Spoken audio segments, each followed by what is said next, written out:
Hello, everyone. Welcome to Silicon Dragon, episode 35.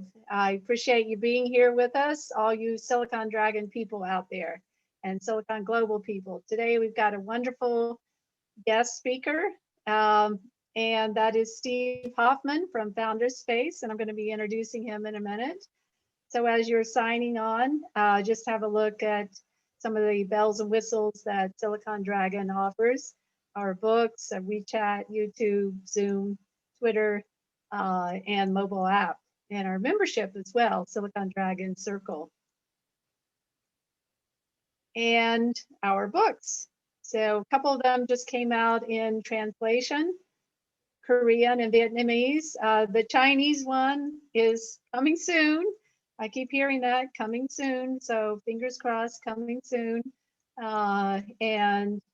Well, let's move on to the main event of today. And that is Stephen Hoffman, the founder and CEO of Founders Space. So hi, Steve, how are you doing today? Wonderful. It's great to be here.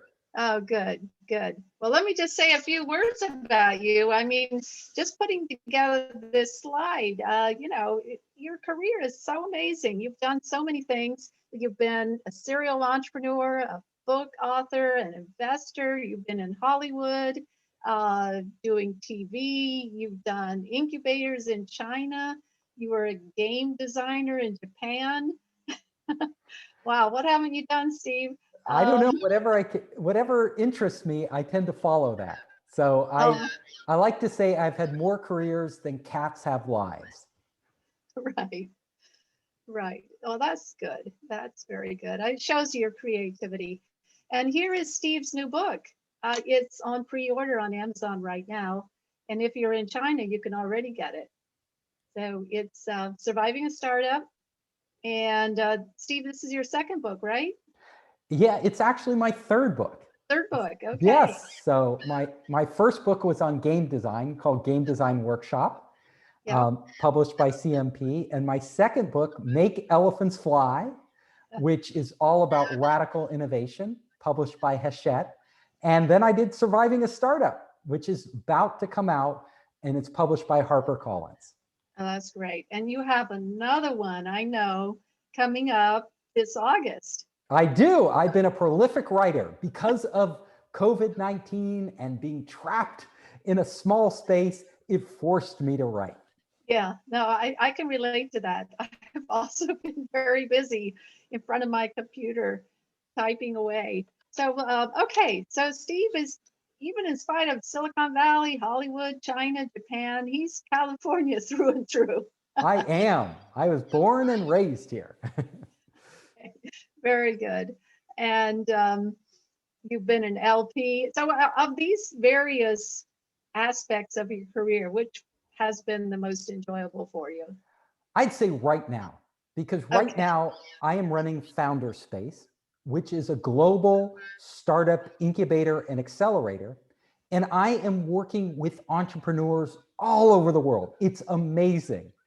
So the thrill of being able to engage really smart people who are really passionate about what they do and be able to help them succeed, that's like my dream job, and I'm doing it. Oh, that's great. That's great. Yeah. Do you miss travel at all? I do. So prior to COVID, I was traveling 70% of my time. Yeah. So Founders Space is a global organization. We have over 50 partners in 22 countries. So I just kept bouncing between countries, like, working with the different entrepreneurs, running programs, investing in startups. It's been really tough to adjust to a life without travel. Right. So when was the last time you were in China? Right before COVID hit. Yeah. Literally, I was invited to Wuhan to do a book signing in December, late December, just when the virus was, going to explode there, but nobody knew it yet. Oh, wow. And I would have been there at ground zero, except I declined the offer. And because I had another, something else to do back in the United States. So I said, I'm so sorry, I can't make it. And I actually, at the time, regretted not being able to go. I really wanted to go. But then later when I found out that what was happening in Wuhan, when I would have been there, I was like, oh, I came so close to probably getting COVID. Because when you do these book signings, like a lot of people show up. Like I would be in front of thousands of people and, you know, shaking hands. I was a goner if I had gone there. Wow. Wow, that was a lucky break, actually. So I was in Hong Kong in January, and that's the last time I was there. So that's been more than a year. And yeah, so I guess we both kind of dodged a bullet. Yes, you were very close too. I was also close. Yes, also close. So Steve, in your role there as running Founder Space, I mean, I have a couple questions I really want to run by you, and then we're going to get to questions from the audience too, because I see there's already quite a few coming in. But let me just squeeze in a few here on my own. So what do you think we can learn from Elon Musk? Oh, well, we can learn a lot of things. We can learn how to be a crazy guy and come up with flamethrowers and surfboards and, you know, trips to Mars. Now, I think what you learn from Elon Musk is that there is no idea too big, right? You can say things that seem like purely science fiction when you say them, but then because, you know, we are humans and we're very ingenious creatures, we can find a way to actually make many of them happen. So when Elon Musk first started talking about going to Mars years ago, it sounded, you know, kind of kooky. Like, you know, we've never even sent, you know, we can't even establish a colony on the moon, and you think we're going to do this on Mars?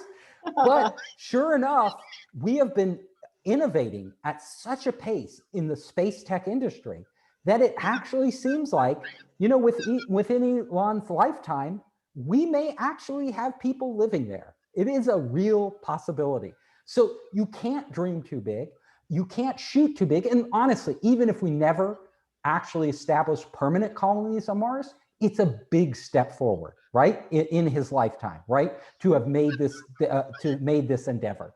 And I think that's true of Tesla. He pioneered the way for electric cars. I think you know, what I like to tell people is the combination of creativity, which Elon Musk clearly has, salesmanship, which he, you know, he has in abundance. He is like a master marketer, like he's always coming up with something new, and the willingness to take risk. That combination is really essential for an entrepreneur. Right. Yeah, I think you nailed it. But why do so many startups fail? It's something like 90% of startups fail. Why do so many startups fail? 90% is a conservative figure because a lot of people never even make it on the radar, right? They try something and you never hear about them, right? They tried it and they didn't even get any publicity or funding or anything. You know, that's why I wrote Surviving a Startup, because like, you know, you want to be one of those lucky, you know, 5% who actually survive and thrive.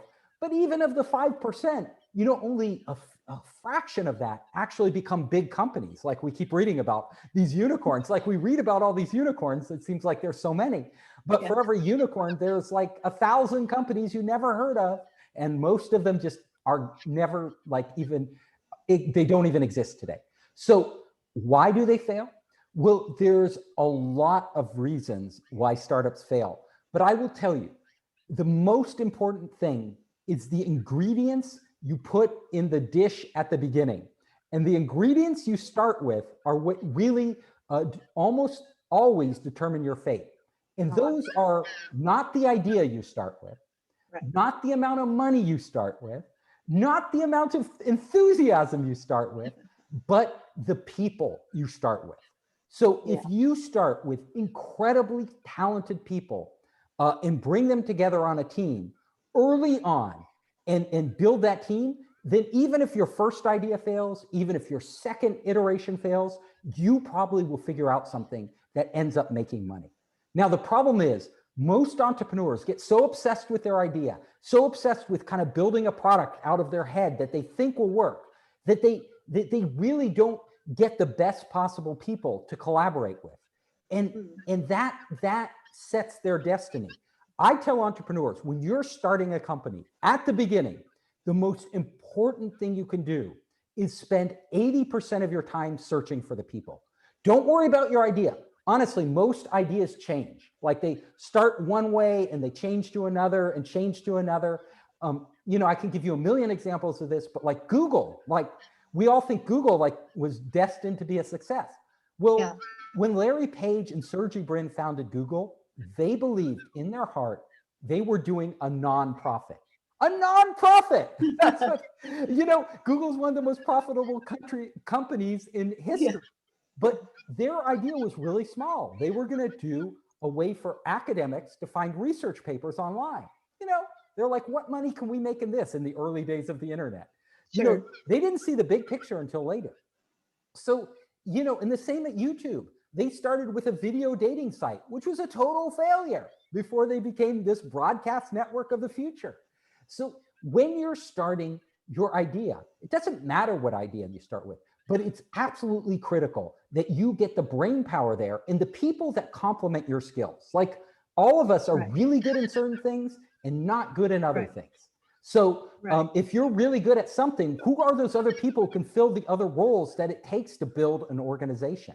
And that's what you have to think about from day one, not day 50 when you're locked into an idea. You know, usually by then it's much harder to bring on people and you're just like on this path. I've seen solo entrepreneurs go out there and not get the right people. They almost always fail. Is there a secret to how many founders you should have? Is 2 the magic ingredient, or is it 3? Is there a case when there are too many co-founders, too many people? Yes, I think Jeff Bezos summed it up very well when he said, if you're going to have an innovation team, keep it small. You know, he has what's called the 2 pizza rule. 2 pizzas. Like if it takes more than 2 pizzas to feed your founding team, it's too many people. Okay. So if you're like me, I can eat half a pizza, right? So, you know, if you're big eaters, we're small eaters, it's going to make a difference. But honestly, anywhere from 2 to 5 people is usually optimum for the initial founding team. Okay. And then for the core kind of innovation team, up to 10 people. Up to 10 people. Until you hit the point where you find a product market fit. Once you start to get to a product market fit, that's when you scale the number of people you have. Right. So what do you do if, heaven forbid, someone copies your strategy, copies your product, copies your strategy? What do? Do you get all fussed up about that? I'll tell you what you do. You run fast. Like people are always worried about being copied, and rightly so. I mean, you know, this world is built on copycats. You know, Mark Zuckerberg copied other social networks, you know, but it's not what the rule is it's not the first person to come up with the idea. It's the first person to get it right in terms of implementation, in terms of feature set, in terms of value to the customer. The first person to get it right is the winner. So just because somebody copies you doesn't mean they'll succeed. Usually most startups do not get wiped out by somebody copying them. They end up most startups fail because of their own internal issues. They never get it right. You know, MySpace, they had an initial boom in the social network, but you know, it wasn't the ideal social network. It was the only, you know, one at the beginning. So everybody gravitated towards it. And then Friendster came along and they had another permutation. Both of them had a chance to get it right and they didn't. And that's why they left the door open for Mark Zuckerberg. Now, if they had gotten it right, we might not be using Facebook. We might all be using MySpace or Friendster. And I'll tell you, there were like 19 other search companies ahead of Google. Like, you know, Google wasn't the first search company, but they got it right. They figured out actually how to get the algorithm to work, to give you the results that were really meaningful. All those other search companies, they're gone. You know, InfoSeek, Excite, all these ones, you know, we don't even hear about them anymore. So getting it right is the most important thing. So don't worry about the competition. And why I say run fast is important is because it is a race. It's the time from the time you start till the time you get it right that matters, you know? That's all that matters. And if you can, when you're innovating, what you want to do is it's not how much you do. It's how much you learn in terms of really finding a product market fit. So it's these speeding up these iteration cycles where you're learning on each cycle. You experiment with something, you put it out there into the real world, you gather data, you analyze the data, you change your product. How fast can you do that? The faster you do that, the higher your chances of getting it right before your competitors. Right. So you've been a serial entrepreneur, Steve, in the technology business and the digital entertainment business. What have you learned? I have learned a lot of things. I've learned that it's extremely stressful. That, running your own company is not an easy thing. It's an emotional roller coaster ride. Yeah.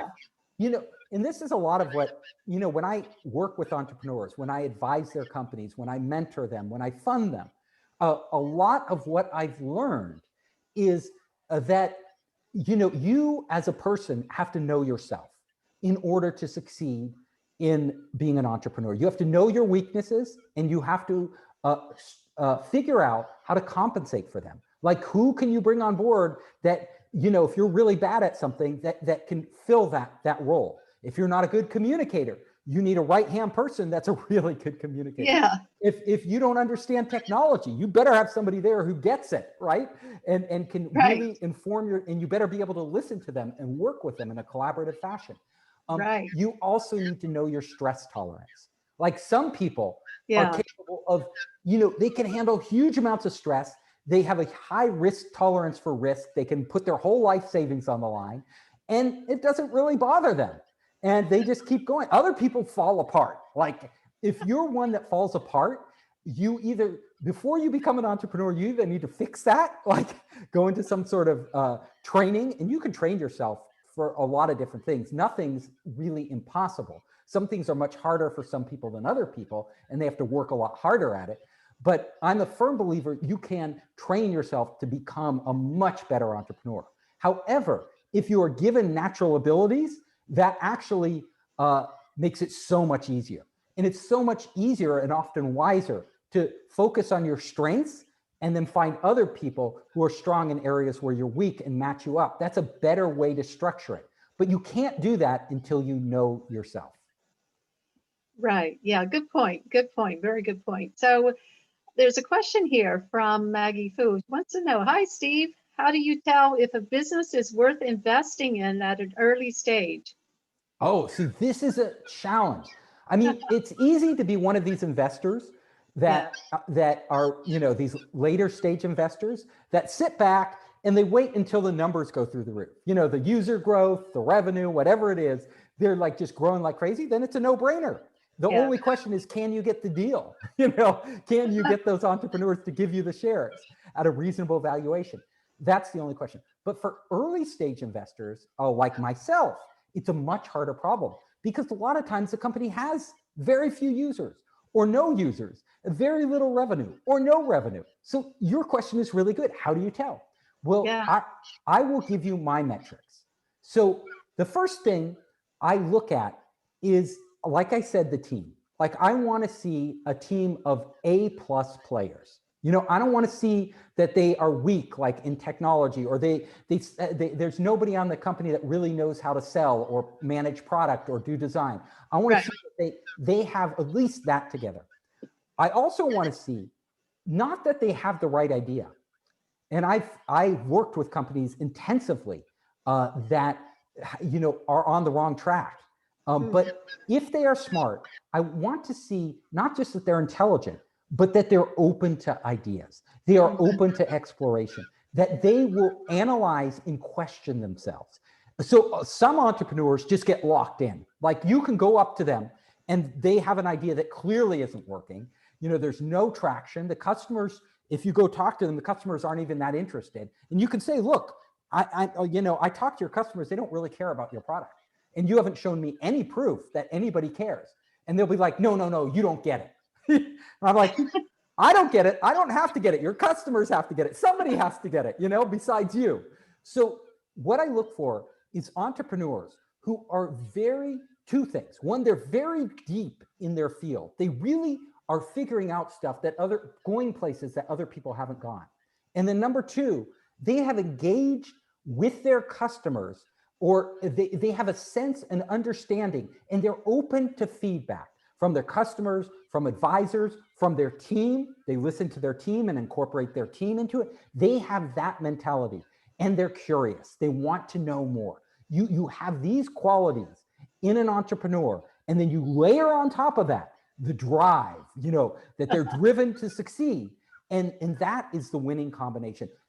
Those are the type of people I will fund, no matter, and I will fund even knowing that they're in an interesting space, but they haven't quite figured it out yet. Okay, that sounds good to me. So what do you think? Are Asian entrepreneurs more creative than Western entrepreneurs, or the reverse, or the same? So my feeling, after spending a lot of time in Asia, a lot of time in Japan, I've spent South Korea, China, Indonesia. I work with a lot of Asian entrepreneurs, I've been immersed in those cultures. And I, of course, know America. I've been an entrepreneur here, and Europe. So my feeling is that, it's dangerous to generalize, because we have seen very innovative people come from all cultures. So, some people said China's a copycat. Well, that was only because copying was easy in the beginning, right? Because they didn't have an internet industry. And if you're smart, you go look at what works in some other country and adapt it to your own. But when they brought those products into China, they actually really innovated on them, like WeChat, and I think like WeChat is a better messenger than Facebook Messenger. They really took it to the next level, and integrated it with commerce and social and all these things way ahead of the ones they copied. And then you look at like TikTok, ByteDance, right? Amazing innovation there in the video space and across everything. So I think Asian entrepreneurs, and I see them the same in South Korea and Japan, they could be as innovative, as creative, as dynamic as anywhere else. But there are fundamental differences. So here are some of the fundamental differences. And this is generalizing. So please understand that it is not true of all entrepreneurs, and it is not even really true as a rule. It's just a generalization. Sure. But if you generalize, my general feeling is Asians in general are extremely hard workers. Like if you compare them to Americans, like in Silicon Valley, we have extremely hard workers, but Silicon Valley is a melting pot from people all over the world. And it's also a filter. It attracts the most ambitious people. But if you look in general, Asians put in a lot more hours into working. Like in South Korea, like that is the country in the world where they work the most hours of anybody, more than Japan, more than China. But that isn't always enough, and it doesn't always produce the best results. They've found that like in South Korea, the actual productivity levels are real, the efficiency levels are really low. They're like in the bottom quartile, even though the number of hours, so people are staying in the office longer, but they aren't actually being productive. Right. So just keeping people at their desk doesn't mean you're going to get more out of them. Right. And companies like Google are very flexible. People come and go. They set their own schedule. Now they're working at home, and they found they're even more productive than ever. So, this in China, they have the rule. What is it? Where you work 9 hours a day and every day a week. 996. 996. 997, right? 6 days a week. 9 to 9, 6 days a week. 9 to 9, 7 days a week. Although when I go to companies like Huawei and I walk in, those guys are working till 10 or 11 at night. And they're actually like, you go into Huawei and at lunchtime, and I was like, why are all the lights off? What's going on? It's like the middle of the day, and literally everybody's asleep at their desk. Like at their lunchtime is the only time they have to sleep because they're sleep deprived. I've seen that too. Yeah, it's like insanity. And I'm like, well, maybe you're gaining more hours out of these people, but they're not exchanging information. They're not forming friendships. They're not bonding during lunch and having those serendipitous talks that are so essential for collaboration and innovation. Not to say Huawei isn't innovative, like it's an incredibly innovative, productive company, but I'm just saying there are other ways to do it without exhausting your employees. So Asians are extremely hard workers to generalize, right? Because it's part of the culture. you know, but you get Asians who have adapted to the US and then they relax a little, you know, they're not quite as, you know, crazy work hours. Maybe gain a little bit of weight from eating too much of our food too. Yes. Fast food. Yeah, that's a whole nother thing. But they have that problem in China and Japan and South Korea now too, junk food. In Europe, people tend to be almost too relaxed from me coming from Silicon Valley. I'm just like, I have European entrepreneurs and I'm like, how long have you been working on? We've been working on it a couple years. You haven't launched it yet? Oh, we have time. You know, I'm like, you know, you should get this product out in 3 months. You know, you're telling me a couple years, you know, but you know, Europeans are very creative and they're very community oriented and they're very, you know, they're very analytical, really smart. And so everybody has strengths and weaknesses, you know, and in America, you know, you get all sorts of people because it's really, Silicon Valley is like not Americans. It's like people from everywhere in the globe, right? So you have people from India, people from Russia, people from Africa, like all mingling with their different, and that's like our strength, honestly. I think our strength is that we blend in so many cultures. We get all these different points of view and ideas. And that's our superpower. And so every region has its superpower. Every region has its weakness. Like in China, I see, and it's not restricted to China. It's true of everywhere in the world. But, you know, there's a certain types of entrepreneurs. There's those who are very innovative, creative, pushing the cutting edge. And there are those who just want to get quick money and like do a deal, you know, and they're not really interested in innovating. So you get different types everywhere. And I think it's more important than understand the culture to understand the people you're working with, who they are. Like when I go up to entrepreneurs, I don't really care what country they're from. I care who you are. Like, who are you? What is your approach to being an entrepreneur? And if I see it as kind of the model that I think will get the biggest returns and make the biggest difference in the world, then I'll engage with them, wherever they're from. Right. So there's a question that's related to what you just talked about. And the person wants to know if you would ever use an executive search firm to look for a co-founder to fit in. I did in the past, and I was sorely disappointed. It was like, no matter how busy you are, you and your team need to do the look-in. Like, I'm just a big believer in that. I'm a big believer, like in the Google philosophy, that you cannot spend enough time looking for people, and you cannot set too high a bar, and you should be extremely selective before you bring anybody into your organization. Because honestly, once you bring them in, it's really hard you know, none of us like firing anybody. None of us like laying somebody off. And it takes you time to you're making a huge investment in them, and it takes you time to realize who they really are. So the more vetting you can do up front, it actually pays huge dividends in the long run.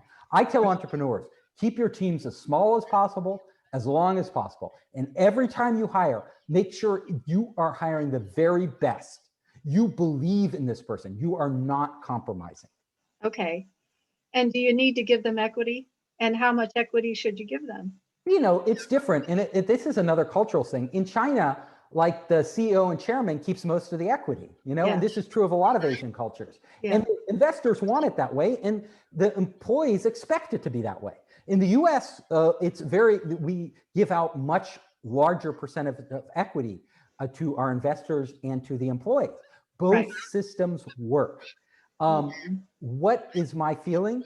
I tend to think whatever culture you're in, you need to reward people in relationship to their expectations if you want to retain them. If you are paying below market value, if you're giving less equity than the market demands, then they're going to jump ship. Like, honestly, even, you know, people work at a company because they're passionate about it, because they care about it. Primarily, people don't make the decision based on equity. Most people make the decision based on, is their job meaningful? Meaning, are you doing something good for society? Is this meaningful for my own career? Do I enjoy coming to work? Do I have relationships with the people? That's the number one people stick with jobs. But if you're way out of whack with what other people are paying, like either lower compensation in terms of equity or cash, at a certain point, even the best people are like, you know, this is a great job, but that other job's probably, you know, pretty good too, and they're going to give me double. I'm going there. So my thing is just look at what everybody else is doing and make sure you match it. And honestly, if you're going to err on the high side. Sure. Pay the good people. Err on the high side. Okay. Pay the good people more. Give them more equity. Because honestly, one good employee, and this has been my experience, is worth 2, 3, 4, 5, sometimes 10 average employees. The really good ones profoundly transform your business. Right. And those people are so valuable. You're not going to pay them 10 times as much. Nobody does that, right? But according to their position, right? But if you paid them double, that's still a cheap price to pay for somebody who's 3 or 4 or 5 times better than other people. And to keep that person on your team, I think it's a worthy investment. And they also recognize, that you really value them and they feel ownership in the company. So invest in your people. And if somebody isn't good, honestly, if they're not performing, just get rid of them. So pay the good people more, keep your team smaller, and invest in those really good people and get rid of everybody else. That's good organization, especially for startups.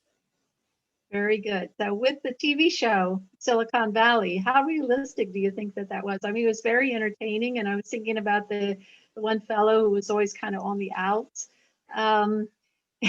He didn't fit in and they were trying to figure out how to get rid of him, basically.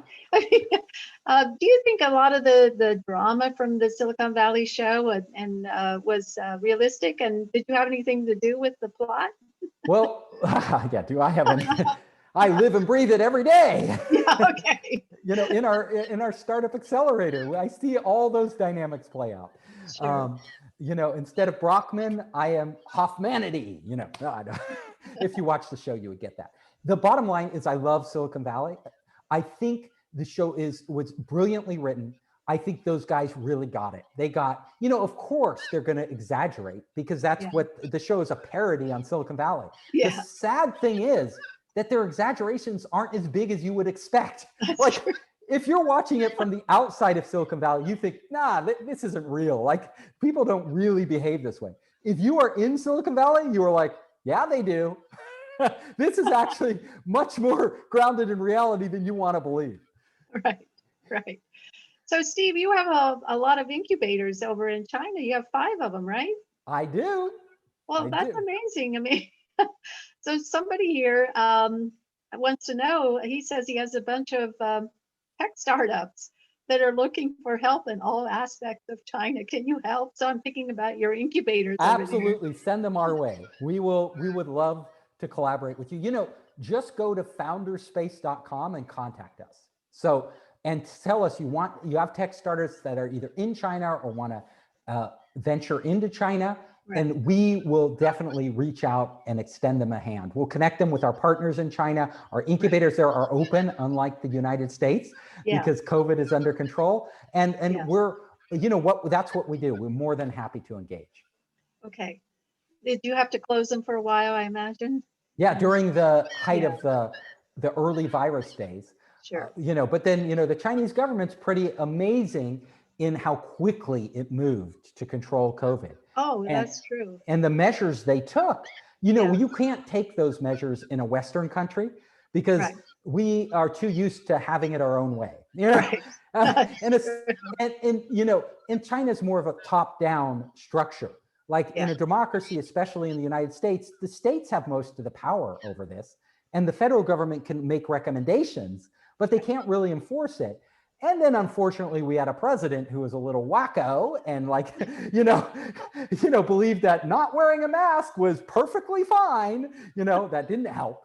But that's, why countries like the United States and Brazil, had such a high COVID rate. But now we're on the right path, I think, with our new administration. And, if we wear masks and we follow some discipline and with the vaccine, I'm very, very optimistic that this summer we will be able to return to a semblance of normalcy. Right. So one of the really intriguing things when I was looking at your bio, it was just amazing to me that you actually were electrical engineer. You're the most creative person I know who has this electrical engineering education. I mean, how could this be? I asked myself the same question. Like, why the hell did you study electrical engineering? Were you even interested in that? The answer is not really. I wasn't actually that interested. When I was a kid, I was painting, I was making sculpture out of clay. I made over 50 short films, and I wanted to be the next Spielberg. And, a lot of this was, my mother was an artist, and she was an amazing sculptural painter. And then my dad was an MIT trained rocket scientist. He actually was, and who wound up working on nuclear fusion. When I grew up, my parents said, they saw that I really wanted to be an artist, and they're like, do you want to be like your mother and never earn a living? Which kind of and my mother's like, yeah, do you want to be like me and like never, could not even support herself? So they were like dissuading me from following my passion. And then I have two sides to me. So I had the artistic side, and then I had the, from my dad, the very technical side. And, in high school, I started coding, I taught myself to code, and I made this computer game, and I had like all these people in my high school playing it. They were all addicted to this computer game, and I loved it because I loved games. I made hundreds of games, by the way, when I was a kid. At that point I said, yeah, I can do this computer thing. And then I thought, well, I don't want to just know about computers. I want to know how they're made. So I signed up for electrical computer engineering. I see. I did it, and I found out it wasn't really for me. Like, it wasn't my soul, right? But because I'm a persistent person, I refused to switch majors, and I just graduated. But literally, the day I graduated, I said, I'm not going to do this as a career. I had job offers coming in from Hewlett Packard and a lot of other companies. And I'm like, I'm not doing this as a career. I applied to film school and went to graduate school in film and television. So I did follow my dream. And then from that day onward, I told myself, I'm never going to do something that I'm not totally passionate about. Like, it's just not worth it. That was the lesson I learned studying electrical engineering. And then that's why I kept changing my career all the time. Like, whenever I wanted to do something, whenever I found it interesting, I just changed. Now I have the perfect career for me because all I do is change all the time, working with entrepreneurs. They each come in with new ideas. I get to go deep with them, but I don't have to do it forever. Right. No, I could see that. I in talking with a number of venture capitalists, they say that they love that, having that broad overview perspective, that they're actually not, in the trenches themselves, but they're overseeing all of it and advising all of it. So yeah, it means you get to be a dabbler. You get to dabble in all these different things. And as soon as the hard work begins, oh, that's the entrepreneur's job. I'm just the investor and advisor, No, but you've actually been in the trenches many times. I did my own as company. A serial entrepreneur. I earned the right to do this. Yes, you did. What was it? 3 tech startups in Silicon Valley, and then a .com startup in LA. So, I mean, you really have lived and breathed it. I lived and breathed it. I have the war wounds to prove it. Yeah, you do. So, well, tell us a story. I mean, what's the biggest scar you have? So many. Like, if I took off my shirt, you'd just see it's riddled with like scars. I look like Scarface, but on the rest of my body. No, the bottom line is, like, every startup I did was not easy. But I'll tell you one story. Yeah, give us a story. Yeah, we want a story. In my first venture-funded startup, like, I did a startup before that I self-funded, a game startup, because I'm totally, like I said, was into games. Like, and that went incredibly well. Like, I made a lot of money, and we did the whole company ourselves. We never needed to raise a dime of venture capital. But then I saw, like, it was the beginning of the .com boom, and I was like, wow, there are bigger things here than my game startup. Like, we could do some really amazing things. So I partnered with my friends. We got on board. We created this company called Spider Dance. We thought, I love that name. Wow. Did you trademark that name? We did. And the name came from what we were doing, which was spider dancing. And spider dancing is the act of when you get those crazy ideas, you're weaving a web of ideas. You get so excited, you start to dance around like a spider. Like, you go, oh my God, this is the best idea. So you start to do that. That was spider dancing. And we were using the term, my partner actually came up with that term. She was really creative. So she came up with that. And we were just like spider dancing all the time. And I was like, and then I said, why don't we call our company Spider Dance instead of this made up word for our brainstorming sessions? And we did. It stuck. And our dream was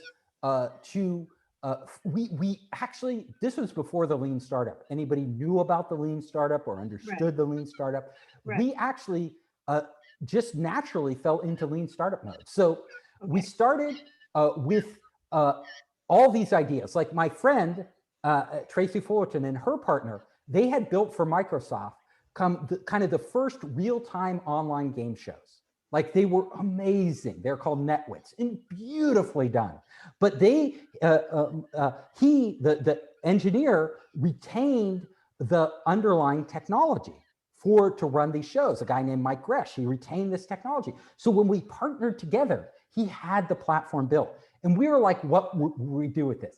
And Tracy and Mike said, let's make our own games. And then I was like thinking, well, you know, having a hit game is really hard. It's like, it's a hit or miss business, you know? What if we built a platform instead and got all the people making online games interested in putting their games on the Spider Dance platform? And so I said, well, this is kind of the future, right? You know, a platform is more powerful than a single game. So I ran around Silicon Valley talking to every game developer I could get and getting them interested in our massively multi-user gaming platform. And they were, you know, so it's like Steam before Steam and all these things, you know, and they were like super interested. But then it's the early days, right? The very, very early days, you know, we're into like, well, wind the clock back to 1998 and all. And you can imagine these game developers, they wanted to build it all themselves. And those that would go along with us, they would go along, but they only want to give us a tiny bit of revenue share. And then they wanted all these custom features. And my partners were like, the hell with this, like, this is too much work.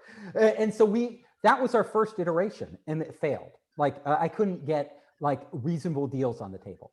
And so then how did you decide what to do? I mean, how did you know after like this failed? Tracy and Mike had already been building out the platform. And we didn't have the resources because it's all self-funded. Like we didn't, it was our first real startup together, my second, but their first.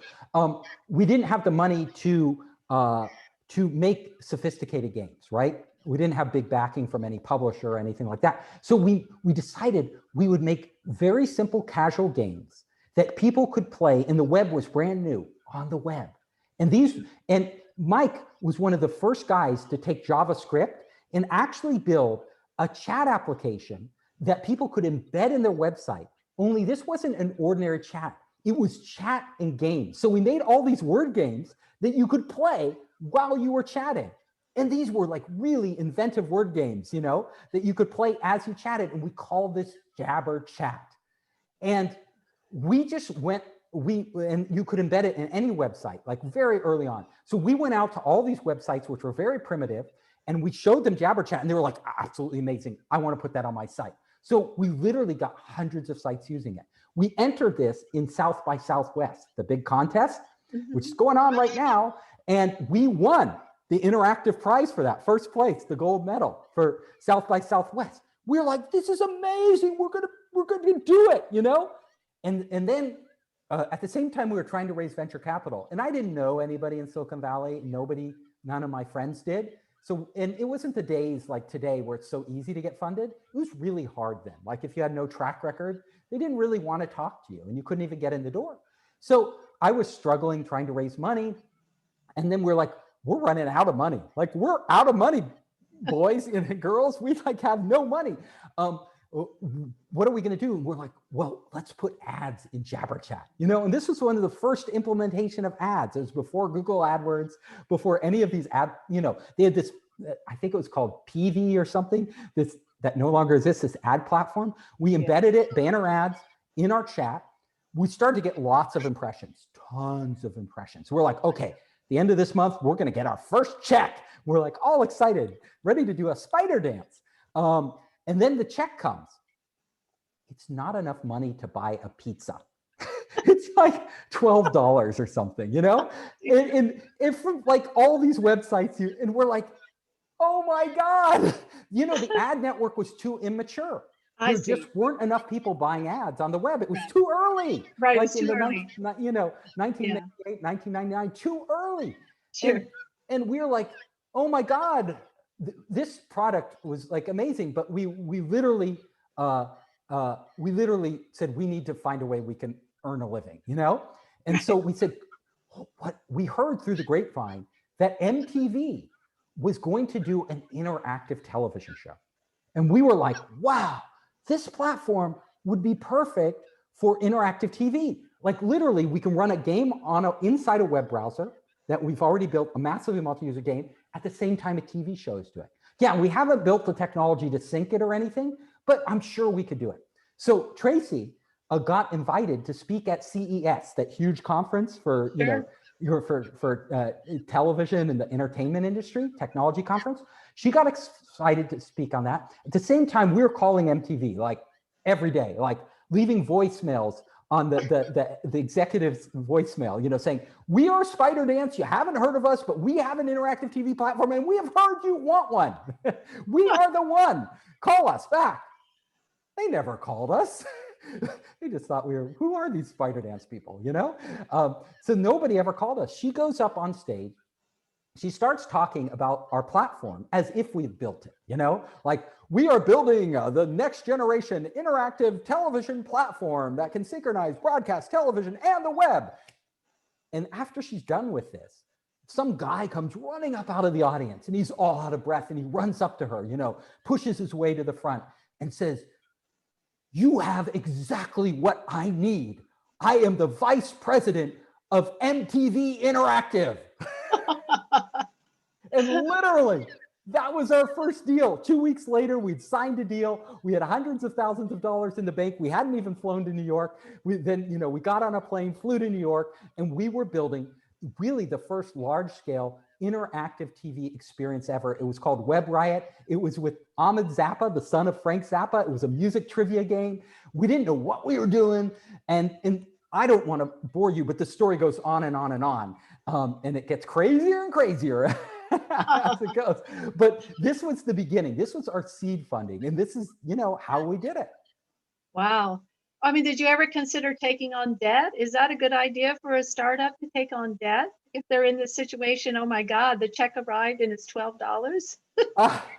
You know, this question is, can you get debt? You know, and who do you borrow it from? Do you borrow, you know, a bank usually won't loan it to you. And a venture bank, they have venture banks out there, which we did take venture debt later after we got our Series A financing. But they'll only come in after you raise a Series A from an institutional investor, like an established venture capital firm. They won't come in at the early angel stage. So you need angel investors because a normal bank won't lend you any money. You can go to family and friends, but I caution people, you know, with the survival rate of startups so low, like, you know, 5%, you know, maybe, you know, do you want a 95% chance of losing Aunt Mary's retirement savings? Do you know, or Uncle Billy's, the money he's been saving for his kids' education or his new boat? Do you want to lose that money? My feeling was I never did. I didn't want that added stress. So I never borrowed from family or friends. And I wasn't crazy enough to take out a credit card loan or a loan from one of these payday institutions with high interest rates. That said, there are many entrepreneurs, and you read their success story, and if they hadn't have done that, they would have never survived. And they ended up becoming a multi-million or multi-billion-dollar business. So that loan, even as crazy as it was, made all the difference.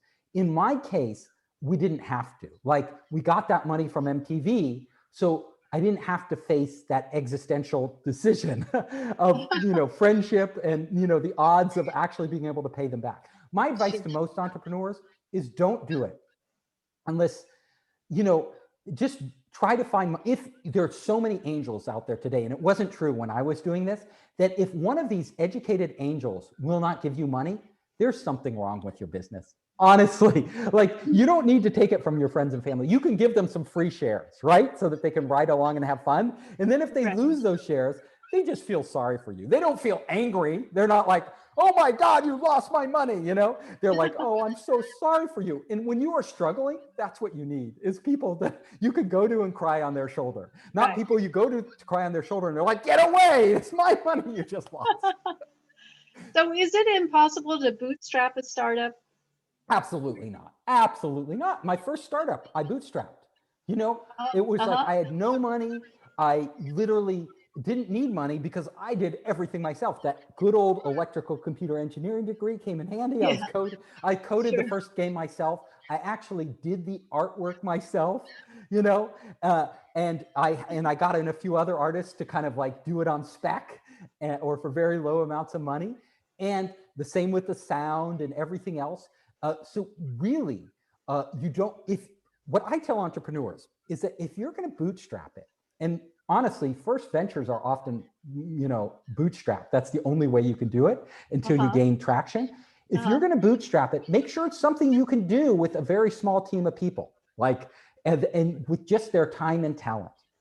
Don't take on this project like I'm going to compete with Elon Musk and build a next generation rocket ship, you know, that will be bigger than the Falcon, because the chance of you, if you're like I was, a nobody, you know, the chance of you getting the funding is very small. You know, Elon Musk only got that after he did PayPal and all these other things. You know, he was well known and he is a incredible salesperson, you know.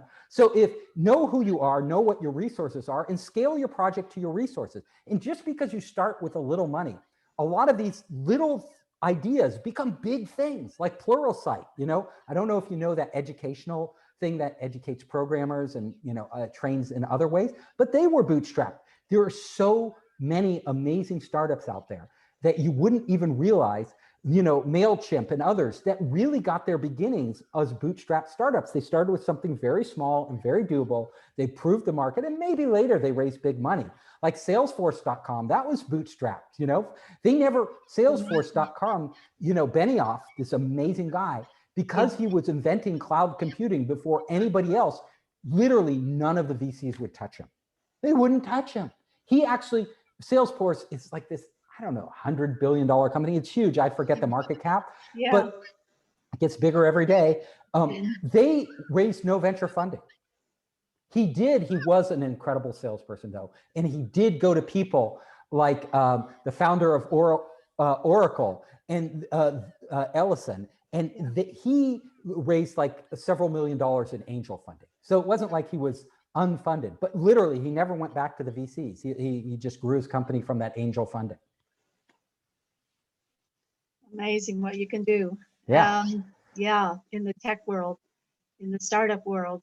Yeah, and that's what I love about it. I tell people there are no limitations. You create your limitations, right? So really pick an idea that you can do and then just go do it. And don't spend all your time trying to raise money. I tell you, money doesn't solve your problems.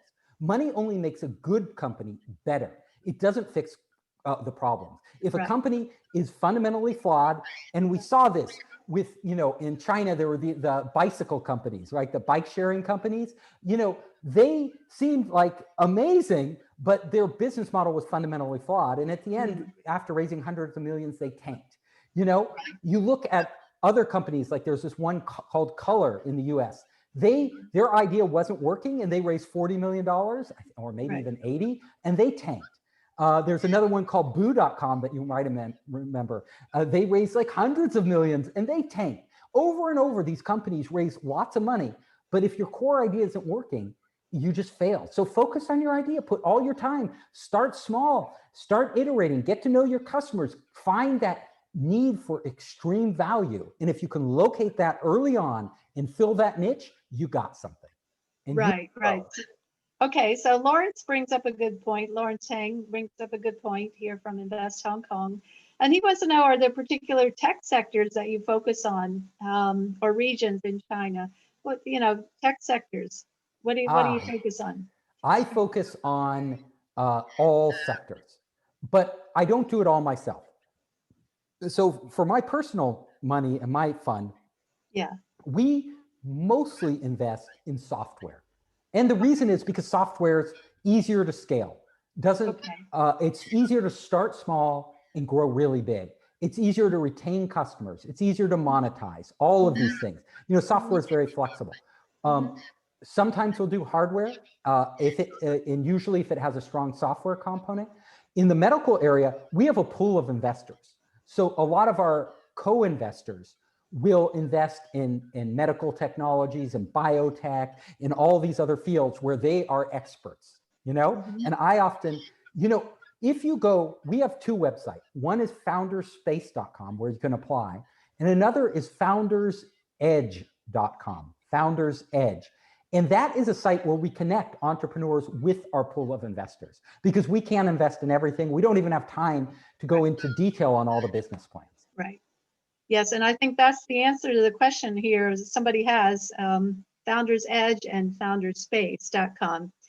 But the tech sectors in China, are there any particular tech sectors in China? Is it different? Is your focus different at all in China versus the US? Well, in China, China's evolving rapidly. The ecosystem is evolving rapidly.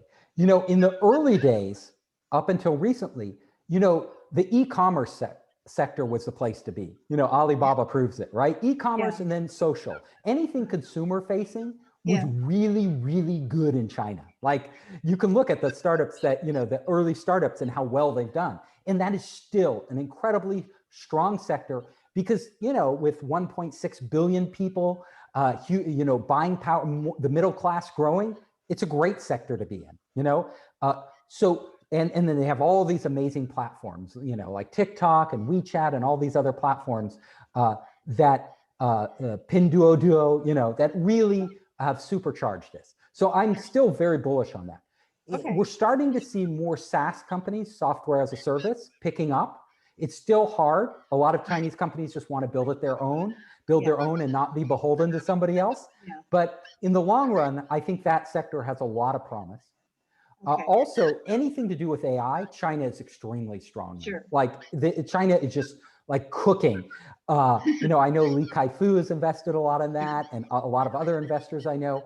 I think, I was very bullish on that from the beginning. It's a natural fit with where Chinese talent is. But China's rising star in biotech, the semiconductor industry, the government is backing it in a big way. Clean tech has a lot of backing from the government. So China is a totally different ecosystem. Things, I would say you're better off with a clean tech startup in China than in the West for the most part. Although things are changing. Under Biden, we may see more money going into clean tech, but definitely under Trump, he didn't even care, right, to fund that sector. In clean tech, honestly, it's very expensive. It's very, infrastructure intensive. It helps to have the government on your side, right, with laws and funding and loans and things like that. Chip sector is the same way. It's an expensive industry to get into, and having the government backing you is really important. I put it this way, I am bullish on China across almost every sector. It's a huge market. There's a need for everything. Chinese are very well educated, and parents put a huge amount of money into education. And I don't see that those trends changing. All right. So geographically within the US, what are the markets that you're focused on? What are the ones that you think are fast emerging? Well, I love everything. First of all, just because I'm a curious person. So I'm bullish on like everything from space tech to biotech to, gene editing to. But geographically, I mean, is it Austin, so I will tell Miami? You right now. Oh, geographically. Oh, okay. Yeah, geographically. Silicon Valley has always been the hub. And even with the exodus that we've been hearing about from Silicon Valley, it won't change. People. Really? You don't think so? No, I think there'll be more hubs. I think Austin is already a hub. Even before Elon Musk chose it, it was already a rising star. Yeah. Like, he didn't invent Austin. Austin was already going 100%. So his going to Austin just adds fuel to the fire. Seattle's already a hub. Miami's becoming one. LA is a hub, especially around entertainment and a lot of software. New York is one. Boston around biotech. You have a lot of hubs here in the US. What do you think about the Midwest? It's emerging. My honest belief is that, I first of all don't think that Silicon Valley is going to get smaller. I think Silicon Valley will continue to get bigger. It's like people like to be in proximity to other people with ideas and with money and with talent. And they have an abundance of that in Silicon Valley. Now, because of our success with Silicon Valley, we're seeing other startup hubs growing. And because of the proliferation of technology and the proliferation of investors, we are seeing that not just in the United States, but it's being mirrored around the world. So like in London, there's a hub, in Berlin, there's a hub, in Milan, there's a hub, there's all these different hubs across Europe for innovation and technology, but it's spreading out to other cities. Hamburg is a hub, of course, Paris is a hub, but it keeps spreading to medium-sized cities and cities that weren't hubs before. We saw this in China. It started off with Beijing and Shenzhen, right? And then along came Shanghai and Hangzhou, and now even the second and third tier cities are startup hubs in their own rights, like Xi'an and Nanjing and all these other cities, Chengdu. So you're seeing that same thing play out all over the world, but that doesn't mean that Xi'an, that places like Shanghai and Beijing and Shenzhen are becoming less popular. They're going to continue to roll, and the same is true in the US and around the world. The major startup hubs are only going to grow bigger because the reason cities are big is for one reason and one reason only: opportunity. Ambitious people tend to gravitate towards the geographic place where they can maximize their opportunity in their life, whether it's research opportunity, whether it's growth within corporations, whether it's being an entrepreneur. The more opportunities they have to job hop and meet people and collaborate, that's where they're going. And that won't change. That dynamic will continue to persist. And that is why I say these major innovation hubs like Silicon Valley, just because some people are leaving because now they can work remotely and buy a cheaper house in the boondocks, doesn't mean that other people won't fill their shoes here. And it doesn't mean when COVID is over, they won't be coming back. If they're really ambitious, they're coming back. Because you don't want to live in the boondocks where you can't go out to all these meetings. Still meeting face-to-face is a huge asset when you're building a company, when you're building a career, when you're inventing something. That's not going to change. Right. So you haven't mentioned Columbus at all, and I've been hearing a lot about Columbus lately and Pittsburgh. Oh yeah, I've heard a lot of great things. Pittsburgh has Carnegie Mellon, which is like a tier 1 university, great talent. It's a beautiful city. I haven't heard as much about Columbus, but I guess you have. I have to go check it out. But well, I know you're going to be on the road soon, aren't you? You're going to be a digital nomad? Yeah, totally. I think as technology proliferates into all aspects of our life in every industry in the world, as more and more people get trained to do this around, in other cities, and as our society generally becomes more digitized and we can work remotely and collaborate remotely, this is fueling new innovation hubs around the world. Sure. Do you think as a digital nomad, you'll be more innovative? Yeah, so I'm giving up my home in San Francisco. I'm going to be 100% of the time on the road, traveling from innovation hub to innovation hub, spending huge amounts of time in Columbus, Ohio. I promise you. And Pittsburgh. Okay, go check out OSU and the Short North District. Yeah, but I want to do that. I want to inspire the entrepreneurs there. I want to go to cities all over the globe and engage with the entrepreneurial communities and help juice them up and help find those entrepreneurs who are doing great things and fund them and mentor them. This is my dream. And it's also it's just what I want to do for the rest of my life. So yes, it's my life is changing. Are you really just going to go out on the road forever and ever? You never can say forever and ever, just like you can never say you're going to give yourself like 6 months or something, or? Oh no, this is unless I become ill or something. This is a permanent state of existence for me. No, until I'm like so decrepit that traveling is too much of a pain. The beauty of today is you can work from anywhere. You have your computer, you have your network, you have your people, and I thrive off of new cultures, new ideas. Like I love spending time in China. I love spending time in Korea and just meeting the people. And finding out how they think and how they work. And to me, that's such a joy. And then I love the idea of being totally flexible. Like, not having to leave. Like if I'm enjoying it there, if I'm hanging out in Chengdu or Berlin and I'm having a great time and I don't want to have to leave, like I could just stay another month, you know? And so I don't want to plan anything out too far in advance. And I just go wherever opportunity takes me, wherever something exciting is happening, I could be there because I'm not tied down. Now, I know you grew up that way. You grew up in a van, like your parents were taking you in a camper van. So you share that same spirit I have. Oh, absolutely. The adventure traveler spirit is always with us. And you're very similar. We're very similar that way. Yes. And your father was in academia, is that right? Yeah, he's a professor. Yeah, and my dad too. Oh, well, there you go. Yeah, he was a the curious curiosity professor. Element. Yes. It's very strong. So what's your first stop on your on your trip? So on your journey? Yes. So my first stop will be unloading a lot of my junk at my mom's house. Okay. Okay. Where's that? LA? Not too far away. I'm in San Francisco. She's in Davis, California. So I can literally, she gave me permission to dump my junk there, which is very nice of her, you know? So that makes it easier, right? Like I don't have to give up absolutely everything and live out of a suitcase. Right. And then I'll spend some time with her. And then I'm down to LA to visit friends in LA, hang out there for a while. And then I don't know.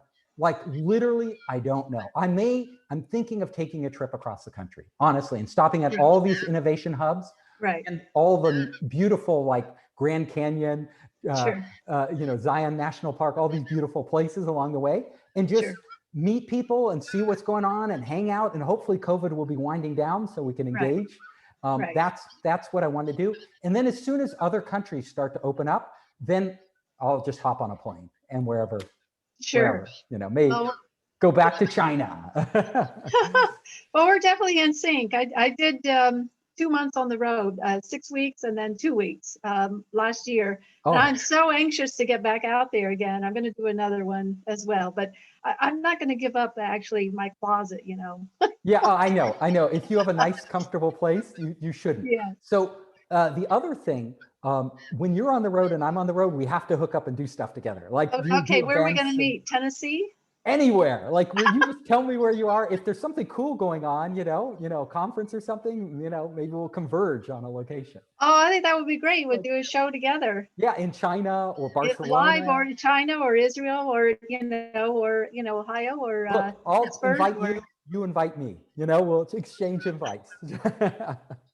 Okay, so you know, I'll recommend you to whatever conferences I'm at, and you recommend me, and then we can. Oh, okay, sure, yeah. Well, I usually do CES. I haven't done South by Southwest yet, but some people we know who are on this forum right now are there. Yes. I actually haven't done that one, but I've done a whole bunch of other ones like you have. Well, it's only online right now, and it costs like over $300 just for online, so it's quite expensive. Crazy. Yeah. Oh, that's really crazy. Yeah. It's not worth it. $99. It's not worth it. So, okay. So this fellow here, Yofei's son, he says he's going to China soon. He hopes to meet you there. And welcome to LA as well. So you got a fan out there. Thank you. He really wants to meet you. Well, if you know some good events going on, have them invite me and we'll meet there. Okay, so your book launches soon, mid-April. Yeah, it's out in China now. It's available in Chinese. Yeah. In the US, it's in pre-order right now. Yeah. So literally, you can go online and buy it right now. And we have a special that we're going to offer your members. Oh, really? Yeah. Well, tell us. So what we're doing for your members is basically set up a special page. You go to founderspace.com /promo, PROMO, and you go there.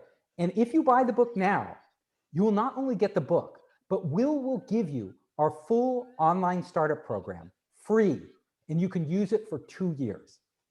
And so that is basically, if you like this talk, you know, and you want to learn a lot more from me, it's all video. It's a really fun way to learn, and it's a nice complement to the book. So normally it costs more than the book itself, but we're giving, if you buy the book now, you get it. Okay. Well, you already have a buyer here, I see. All right. Yeah. Steve, what is the site again? Oh, founderspace.com /promo. Okay. Like promotion, promo. Okay, we got it. Okay. All right, this is fun. Now before we go, we have to do our poll. And we got a trick question on the poll coming up. Everybody likes the poll. We do this every time. Okay. Everybody ready for the poll?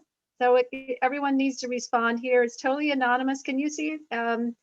Okay, the first question is, have you ever been a startup founder? Are you happy with your career? When do you expect to travel internationally again? Or maybe just travel anytime again? Have you received the COVID vaccine yet? How many books have Steve and Rebecca published together? Oh my God, Altogether? I don't even know that. Well, I counted them. But I think I got them wrong because I didn't count your first one, Steve. Maybe we have to do a book together, literally write together. Yeah. Oh, that would be fantastic. Fun. Well, we have a lot of experience in China and all these startup hubs. I would love to do a book with you. You're so nice. Yeah, well, Steve's a very good writer. He's fun. I have a preview of his book, so it is really fun. Okay, would you ever become a digital nomad?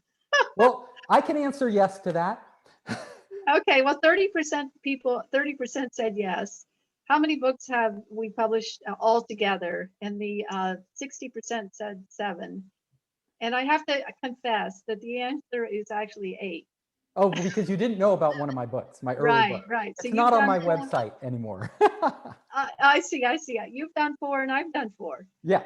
And that's not even counting all the foreign translation editions. Right. Yes. Okay. So 30% have received the vaccine already. 20% said they will start traveling again in the summer. Most people are going to start in the fall. And 0% answered never. That's good. Are you happy with your career? Well, this is a surprisingly optimistic result, 80%. Awesome. 82, yeah. Have you ever been a startup founder? 64%. Okay, 64% said yes. And now I think, has everybody weighed in on their answer? If so, I'm going to end the polling and then share the results. Okay, I'm sharing the results, everyone. There you go. Well, that's a great promo that you're offering, Steve. And thank you. Yeah. I hope everyone enjoys it. And I have to say, as much as I love this, I am going to have to jump because I am jumping over to, of all places, Clubhouse, Uh-oh. So I have. Okay, just give me 1 second. Give me 1 second to end. Yeah. Okay, well, there's our website and okay, screen sharing. Okay, I understand. I'm just going to say a few more things. Just thank you. Thank everybody for being here. And we'll see you again soon. Our next show is in 2 weeks with Bruno Bensad. And then we have a lady from Cincinnati, Lightship Capital. And don't say we're not diversified. She's a Black woman. So we got that. And now Wei Jiang from China as the next one. So 3 upcoming programs. And you can check it all out on our website, silicondragonventures.com, and sign up for them. And if you join the Circle membership, you can get all of them free. So thank you very much, awesome, Steve, for joining us, and really appreciate it. And we're going to do. I want to say one last thing. If anyone out there wants to follow me on Clubhouse or Instagram or anywhere, WeChat, just search for Founder Space. You can find me on all the networks. Okay, that sounds good. That sounds good. I got interviewed about Clubhouse on television, and I was rather, I'm sorry, negative about it. But well, I'm I don't think it's gonna last. I'm an eternal optimist about everything, and I'm enjoying it. Okay, while it lasts. I'm glad. Enjoy it. All right. Well, have fun. You too. Thank you, everyone. Take care. Bye-bye. All right. We'll see you next time. Bye-bye. Okay. All right. See you next time.